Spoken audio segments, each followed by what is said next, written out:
नमस्कार, मी Priya Koli, BMS third प्रॉफची विद्यार्थिनी from Ramakrishna college of Ayurveda and medical sciences. आपल्यापैकी कित्येक जणांनी पदार्थ विज्ञान हा शब्द जरी ऐकला तरी घाबरायला होते. मी त्या यादीत पहिल्या क्रमांकावर होती. द्रव्य, गुण, कर्म, सामान्य, विशेष, समवाय हे शब्द पुस्तकात जरी वाचले तरी मला कोडे वाटायचे. मी अभ्यास तर करायचे पण मला काही कळत नव्हतं. मार्क्ससाठी अभ्यास तर करायचा, पाठांतर तर करायचं, पण ते काही मनाला पटत नव्हतं. खरं सांगू तर एक वेळ अशी आली, मला वाटलं मी आयुर्वेद निवडून काही चूक केली का. तेव्हाच वैश्विक गुरुकुलच्या माध्यमातून वैद्य भरतकुमार यांच्या आयुर्वेदाप्रती निस्वार्थ कार्यांची ओळख झाली. एका दिवशी त्यांच्या पदार्थ विज्ञानावरचा लेख वाचला आणि त्यात त्यांनी पहिलीच लाईनीमध्ये लिहिलं होतं, पदार्थ विज्ञान हे आयुर्वेदाचं फिजिक्स आहे. या एका वाक्याने माझं मेंदूत क्लिक झालं.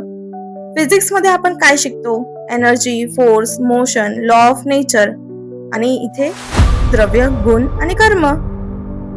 हेच तर निसर्गाचे नियम नाहीत का? तेव्हा मला कळालं, हे कठीण नाही, तार्किक आहे.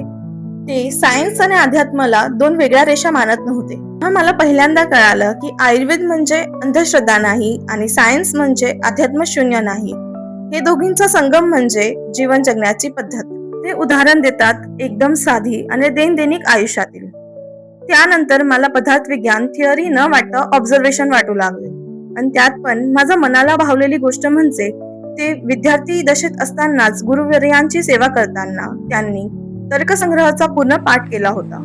आज आपण गुगल, YouTube, PDF चा काळात आहे, पण त्या काळात गुरुची सेवा करताना आत्मसात करणं हे ऐकून मला असं वाटतं की आपण फक्त सिलेबस शिकतो पण ते संस्कार शिकले. मला आजही आठवते, एका सेशन मध्ये त्यांनी विचारलं होतं, तुम्ही पदार्थ विज्ञान परीक्षात पास होण्यासाठी शिकताय की आयुष्य समजण्यासाठी?